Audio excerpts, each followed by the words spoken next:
Medication या pain killer जो अद्वियात इस्तेमाल करनी पड़ती है उसका बॉडी, तो उसके पीछे बहुत सारी, क्योंकि वो वैक्सीनेशन होती है। अब देखिए 2019 में, अब जब जैसे 2020 में जब कोविड आया, 19-20 में जब ये कोविड कोविड जब आया तो तब हर बंदे को वैक्सीनेशन हुई है।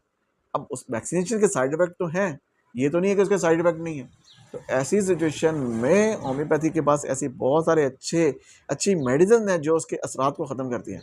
तो उन असरात के ख़त्म होने से वो जो आपके जैसे कि बॉडी पेन या कोई और वीकनेस या और कोई प्रॉब्लम है वो ख़त्म हो जाती है।